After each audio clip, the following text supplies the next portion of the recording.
Salut! Aujourd'hui les amis, plein de belles annonces dans cette vidéo setup de stream. Donc vous avez pu voir une vidéo setup récemment sortir en tout début d'année. Mais cette fois-ci on va se concentrer sur l'aspect streaming parce que oui, on l'annonce officiellement enfin sur la chaîne principale en vidéo. Nous lançons notre activité dans le streaming avec l'équipage. Du coup ça va apporter plein de nouveautés mais ça ne changera rien pour les vidéos. Les vidéos sortent toujours une fois par semaine, ne vous inquiétez pas. En changement majeur, nous pouvons noter du coup plusieurs points de vue de streaming et personnes qui vont streamer avec nous dans l'équipage. Donc du coup on va avoir Krembo et moi-même ainsi que le nouvel invité, le nouveau membre de l'équipage. Mais évidemment si vous voulez le découvrir, je vous le présenterai un peu plus tard dans la vidéo. Cette vidéo se centrera donc sur l'aspect streaming et l'utilisation du setup que j'en ai parce que je le trouve déjà intéressant et hyper atypique par rapport au prix au final que ça coûte. Je peux streamer vraiment comme un gros professionnel, je peux faire des trucs de fou. Si vous vous rappelez mon PC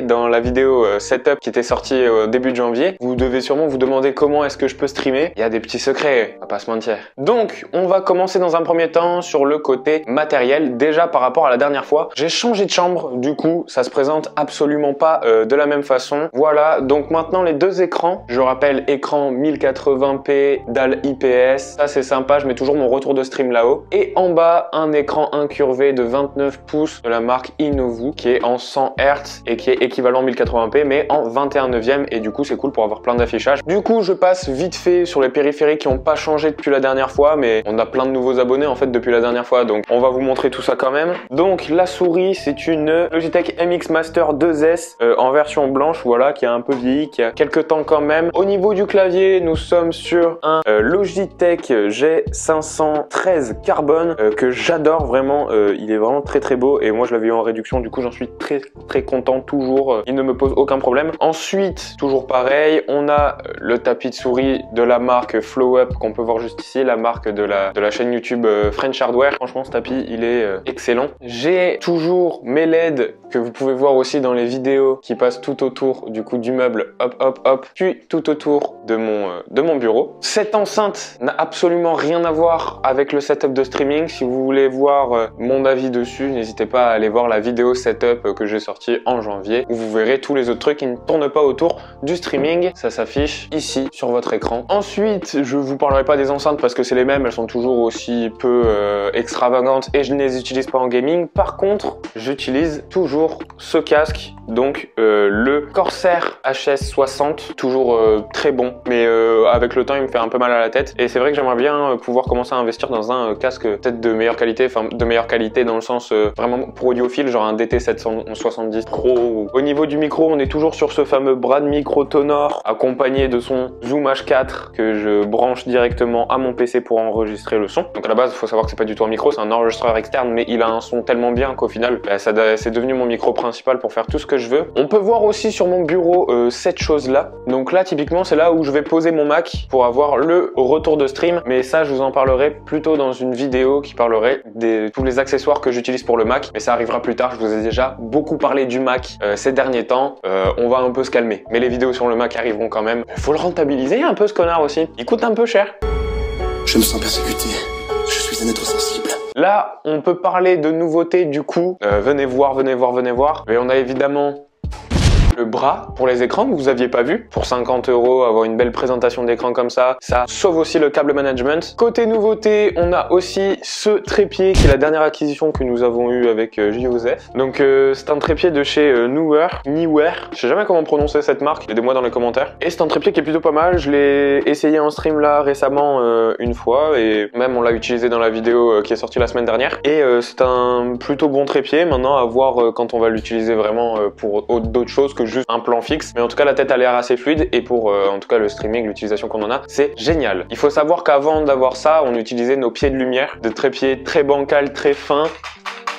Bon, on avait un peu peur pour la petite caméra quoi. Et du coup à l'époque je mettais ce trépied là-bas et ma webcam à l'époque, mais c'était mon iPhone, donc l'iPhone XS Max. Je vous ai aussi fait une vidéo un peu sur l'iPhone XS Max et le passage d'Android à iOS. La vidéo se trouve ici, toujours pareil, hein. On est youtubeur ou on l'est pas. Cette webcam marchait par Wi-Fi et était connectée à mon ordi via l'application IVCam, du coup qui permettait de envoyer le flux vidéo de mon téléphone à l'ordi et après pouvoir le récupérer sur le logiciel OBS qui permet de manager manager tout le stream. Et ça, je vous en reparle après. Aujourd'hui, j'ai investi dans quelque chose qui me permet d'utiliser cette fameuse caméra qu'on utilise pour les vidéos pour le stream.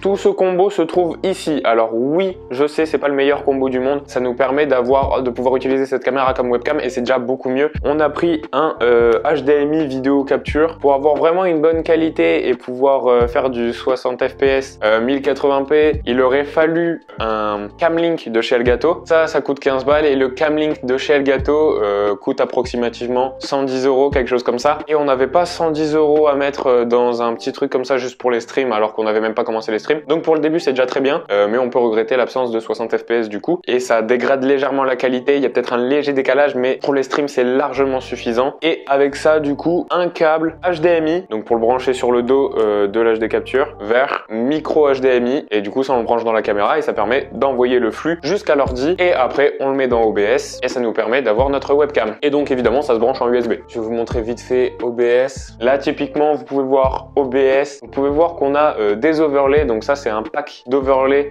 que j'ai acheté sur le site Home 3D. Et en gros c'est un pack qui coûte 33 € et on a vraiment tout. Plein de trucs, plein de transitions. En gros on a tout foutu dans le logiciel et tout agencé de façon à ce qu'on ait tout qui soit nickel et qu'on ait plusieurs scènes. Donc là typiquement on a la scène de démarrage quand le live se lance. Nous avons aussi une scène similaire qui est une scène de pause, une scène de fin. On a également la scène de discussion. Donc là, qui est une scène où on voit ma tête, le jeu, les réseaux, le chat, les dernières alertes. On a une scène de gaming où du coup on voit le jeu et ma tête. Évidemment la caméra n'est pas branchée donc on ne voit pas ma tête. Et ici quelques informations sur le stream. Mais il y a quelque chose que tous les streamers ont et c'est très connu aujourd'hui. Si je vous parle du Stream Deck, c'est un petit pavé plus ou moins cher où il y a plusieurs boutons qui permettent du coup de manager le stream. Et c'est quelque chose qui coûte assez cher quand même. En gros ça permet de configurer les boutons pour faire plein de trucs. Typiquement en un bouton je peux lancer un stream, lancer une page OBS aussi en même temps. Je peux sur un autre bouton du coup changer la scène comme ça directement sans avoir à remonter la souris et cliquer sur la scène directement dans OBS. Et ça coûte cher et je l'ai pas acheté. Mais il y a des alternatives à ça. Messieurs les gens qui veulent faire du stream, si jamais vous ne connaissez pas, je vais vous présenter l'application Deckboard. Donc c'est une application qui te transforme ton téléphone en Stream Deck. Et ça c'est plutôt pratique. Par contre, cette application là, il y en a plein d'autres. La Deckboard, c'est disponible que sur Android. Donc j'ai ressorti mon vieux Honor 10 tout pété.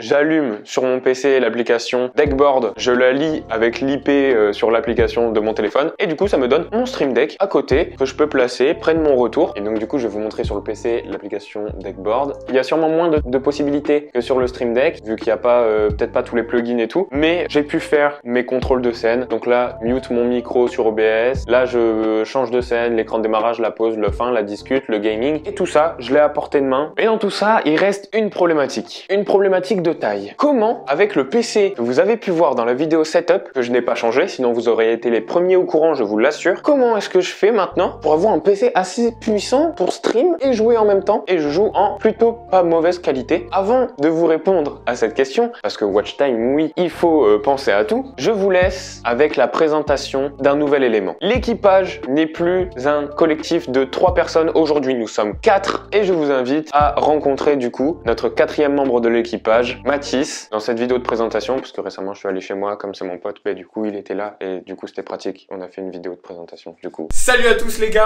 on vous annonce qu'il y a une chaîne secondaire qui va s'ouvrir, que les lives seront hebdomadaires et surtout on a un nouveau membre de l'équipage. L'équipage s'agrandit, voici Mathis. Mathis a 18 ans, il a perdu le goût et l'odorat depuis plus de 6 mois. Il est déjà tombé dans l'eau avec son téléphone alors qu'il venait juste de le recevoir. Et ce qu'il adore par-dessus tout, c'est quand je lui insère mes doigts dans son gros. Salut, donc moi j'étais déjà là au dernier live et certains ont apprécié ma venue. Donc j'ai ma propre chaîne maintenant qui fait partie de l'équipage et qui s'appellera l'équipage TV. On se retrouve tous les samedis pour la chaîne de l'équipage en stream et ça dure jusqu'à minuit. Hahaha, quel farceur ce Mathis. J'espère que vous l'apprécierez, en tout cas les gens qui l'ont déjà vu en live parce qu'il est déjà passé en live l'apprécient beaucoup. Sachez du coup, Mathis streamera sur la chaîne secondaire parce que oui, du coup, deuxième annonce, une chaîne secondaire est ouverte, une chaîne de best of de live sur laquelle Mathis du coup streamera. Sur la chaîne principale vous aurez mes streams, la chaîne secondaire les streams de Mathis. On a vraiment un écosystème de stream totalement complet, des profils très différents. Vous pouvez vous balader sur les streams de chacun, vous abonner aux chaînes de chacun. Et du coup j'en profite pour annoncer que demain, samedi 17, le premier live, gros live officiel, on annonce du coup sur la chaîne principale, il y en aura aura pas d'autres qu'on annoncera, mais voilà, maintenant la lancée des lives officielle c'est demain, samedi 17. Donc si vous êtes intéressé ou si vous voulez juste nous soutenir pour l'arrivée des lives, n'hésitez pas à venir sur la chaîne. Sachez aussi qu'un best-of est déjà disponible sur la chaîne secondaire et que vous pouvez de suite aller vous abonner. Je vous mets la chaîne en description. Revenons à nos moutons. Maintenant, comment est-ce que je fais pour pouvoir stream avec un PC aussi mauvais que le mien? On rappelle que j'ai une carte graphique GTX 1050 Ti. Pour ceux qui ont révisé avec notre vidéo RTX, vous savez que bon, c'est plus trop actuel quand même. Comment je fais alors? J'ai tout simplement un abonnement Shadow, donc un deuxième PC. Mais j'ai pas deux PC. Donc j'ai deux PC sans vraiment avoir deux PC. Est-ce que le monde il est à l'envers ou c'est moi qui est à l'envers? Je vous explique. Vous avez beaucoup de streamers qui ont des setups à deux PC. Donc un PC dit d'encodage et un PC dit de gaming, tout simplement. En gros, ils ont un PC sur lequel ils jouent, ils envoient le flux à un autre PC qui sert de régie, avec OBS et tout ça, du coup qui vont prendre toutes les sources. Ce PC-là va envoyer le stream sur Twitch ou sur YouTube. À quoi ça sert? Ça sert tout simplement à pomper moins, parce que le stream, ça pompe. Et le gaming, ça pompe encore plus. Donc pour pas baisser les performances, eh ben, c'est bien de déporter tout ce qui est stream ailleurs. Et là, c'est exactement ce qui est fait, mais sans avoir de PC physique. En gros, sur cet écran-là, donc mon écran du bas sur lequel je vais jouer, je vais lancer l'application Shadow. Voilà, faut comprendre que ça, c'est un PC totalement différent, qui n'a absolument pas les performances que lui donne mon PC. C'est-à-dire que le Shadow, je pourrais très bien m'y connecter depuis mon téléphone, j'aurais absolument les mêmes performances et je pourrais jouer à Rocket League sur téléphone avec une interface Windows. Oui, je peux. Et en gros, c'est ce qui va se passer, c'est que OBS, du coup, que je vais pouvoir manager avec mon vrai PC sur l'écran du haut, va capturer ce qui se passe sur l'écran du bas, que j'aurais mis en grand écran, et du coup, ça me permettra de capturer au final l'autre PC. C'est une manière un peu schlag de faire du double PC streaming, et pour pas trop cher, à savoir que du coup, ce PC donc qui vient de s'ouvrir, vous le voyez pas parce qu'il y a le même fond d'écran, mais cet écran, c'est le PC Shadow, et cet écran, c'est mon PC normal. Et ce PC Shadow, du coup, a une configuration plutôt pas mal. Il a un bon processeur, il a une 1080, il a 12 Go de RAM, et c'est largement suffisant pour pouvoir jouer aux jeux vidéo sans avoir à stream en même temps et que ce soit chiant. Donc j'ai des bonnes performances, je joue quasiment en ultra à tous les jeux de manière assez fluide, et pour le stream c'est un régal parce qu'en plus je ne perds pas de performance entre quand moi je joue tout seul et quand moi je joue en stream. J'ai le même plaisir de jouer. Ce PC coûte 12,99 € par mois, donc ouais, c'est un abonnement. C'est plutôt un bon truc si vous n'avez pas la possibilité, l'argent de vous payer un gros PC, un gros setup de stream, bam, d'un coup. Et ben avoir un Shadow, ça permet d'avoir un gros PC pour quelques euros par mois si jamais vous en avez une utilisation professionnelle ou que c'est important pour vous, voilà. Par contre, le Shadow, il dépend de la connexion. Il faut savoir que le streaming, c'est quelque chose qui demande déjà aussi une très bonne connexion.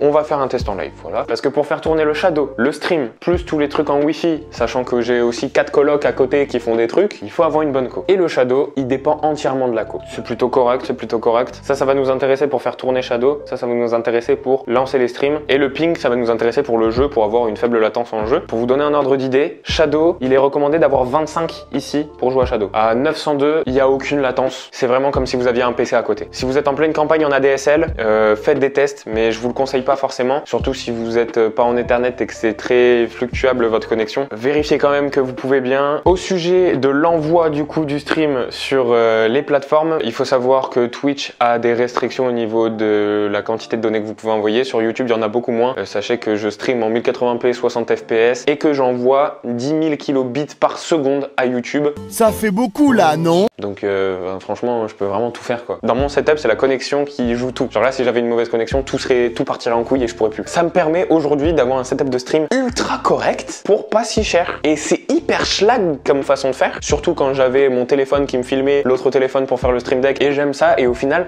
ça rend un rendu qui est plutôt pro. Donc n'hésitez pas à nous voir en stream et vous verrez ça. Je vous assure que c'est plutôt pas mal. Je suis plutôt content de tout ça. J'espère que ça vous donnera envie de nous regarder en live. N'oubliez pas, allez vous abonner à la chaîne secondaire. Allez nous suivre aussi sur Instagram. Allez regarder le best-of que Mathis a monté. Parce que oui, c'est Mathis qui s'occupe des best-of aussi, j'ai oublié de le préciser. N'hésitez pas à donner beaucoup de force à Mathis et de lui souhaiter la bienvenue. Dans les commentaires, je veux des flots et des flots de bienvenue. Bienvenue Mathis, bienvenue à toi, salut à toi Mathis. N'hésitez pas à mettre plein de likes pour cette annonce. Sachez aussi que dans les streams, c'est la seule façon que vous avez de nous aider financièrement et de faire des dons. Premier lien de description, vous avez la page pour faire des dons. Évidemment, ne faites des dons que si vous pouvez vous permettre de les faire. À demain en live et je vous fais des gros bisous. On se retrouve bientôt pour une prochaine vidéo. Des nouveaux concepts très intéressants que je vous prépare. Ça va être vraiment bien. Surtout qu'on s'approche du mois de juin et le mois de juin, ça va être quelque chose. On se retrouve bientôt dans une prochaine vidéo. Du moins, je l'espère.